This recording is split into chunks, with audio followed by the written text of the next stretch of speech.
आज देश का सबसे बड़ा इशू है इलेक्टोरल बॉन्ड्स, जिसके ऊपर प्रत्येक नागरिक को बात करनी चाहिए, प्रत्येक नागरिक को एनालिसिस करना चाहिए जो भी लिस्ट बाहर आई है, और उसके ऊपर चर्चा होनी चाहिए। इसमें सबसे बड़ा रोल रहना चाहिए मीडिया का, कि मीडिया लोगों को जागरूक करे, भ्रमित ना करे।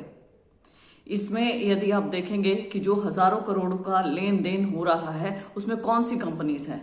या तो शेल कंपनीज हैं, जो दूसरी कंपनीज हैं, उन शेल कंपनीज के माध्यम से इलेक्टोरल बॉन्ड्स ले दे रही हैं, या फिर ऐसी कंपनीज हैं जिनके ऊपर या तो ईडी सीबीआई की रेड पड़ चुकी थी या पड़ने वाली थी, या वो किसी फ्रॉड में इन्वॉल्व थी या होने वाला था, या सरकार से कोई ना कोई फेवर मिला है। तो आप ये देखें कि कौन सी कंपनीज ने चंदा दिया है। 1300 करोड़ रुपए चंदे में नहीं दिए जाते हैं, कॉर्पोरेट सोशल रिस्पॉन्सिबिलिटी नहीं है ये। 1300 करोड़ रुपए यदि चंदे में दिए जा रहे हैं एक कंपनी के द्वारा, तो वो दबाव में तो नहीं दिए जा रहे, स्वैच्छिक तो लगता नहीं है, और दबाव ही लग रहा है। मैंने आपको सीधी चीज बता दी है, 3 चीजें हैं, आइदर फ्रॉड या फेवर या फिर आप ईडी सीबीआई की रेड। अब इससे एक बात तो बिल्कुल साफ तौर पे जाहिर होगी कि जो भारत का इंफ्रास्ट्रक्चर है, चाहे वो ईडी होगी, चाहे वो सीबीआई हो गई, चाहे वो इनकम टैक्स डिपार्टमेंट हो गया, ये सरकार के हाथों की कठपुतली हैं। ये इंडिपेंडेंट तरीके से काम नहीं कर रहे हैं, और इनका काम इन्वेस्टिगेशन नहीं रह गया, इनका काम हो गया एक्सटॉर्शन।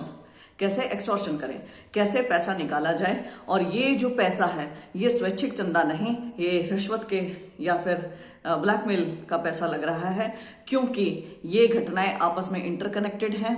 आप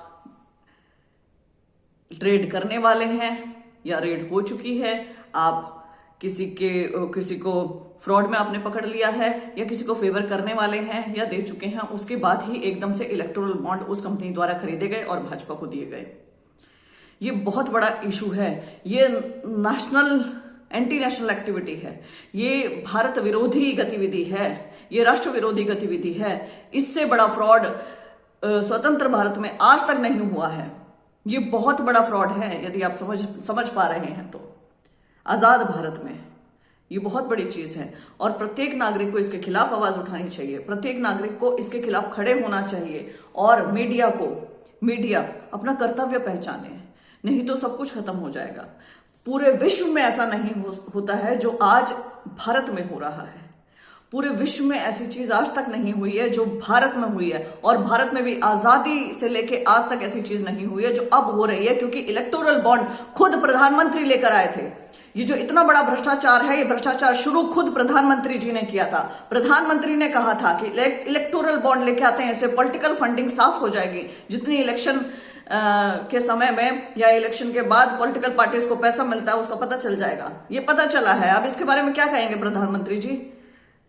सब कुछ इन्होंने अपने हाथ में ले लिया है, चाहे वो ईडी हो, चाहे वो सीबीआई हो, चाहे वो इनकम टैक्स डिपार्टमेंट हो, चाहे वो इलेक्शन कमीशन ही क्यों ना हो। अभी तो बहुत सारे इलेक्टोरल बॉन्ड्स का डाटा छुपा के रखा हुआ है। आप ये देखें, इतना डाटा बाहर आया, उसमें ही हम चौंक रहे हैं, हम अचंभित हो रहे हैं। तो जो छुपाया गया होगा वो कितना बड़ा होगा। देश हमारा खतरे में अब है। देश कभी पहले खतरे में नहीं था। आजादी से लेके आज तक हम आराम से जी रहे थे, बहुत बढ़िया तरीके से थे। भाईचारा था, बहनचारा था। ये जो नफरत, ये जो हमने इंस्टीट्यूशंस, ये जो महंगाई, ये जो बेरोजगारी, ये हर एक वर्ग दुखी है, अब हमने देखे हैं।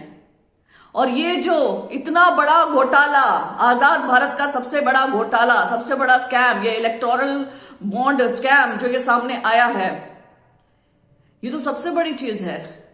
आपने मतलब कि सरकारी इंस्टीट्यूशंस को मनी एक्सटॉर्ट एजेंसी बना लिया, कि वो धमका के या डर दिखा के या प्रलोभन देके आप बड़ी बड़ी कंपनी से पैसा निकालेंगे, और वो पैसा आप पार्टी में लगाओगे, पार्टी फंड में लगाओगे। ये बहुत बड़ी चीज है, आई एम टेलिंग यू। और सभी पढ़े लिखे या सभी नागरिकों का कर्तव्य बनता है इसके बारे में बात करें। इसको दबने मत देना, ये दबने वाला मैटर नहीं है। और मीडिया, आपसे हाथ जोड़कर अनुरोध करूंगी मैं कि मीडिया होने का फर्ज जरूर निभाना। बहुत बहुत धन्यवाद।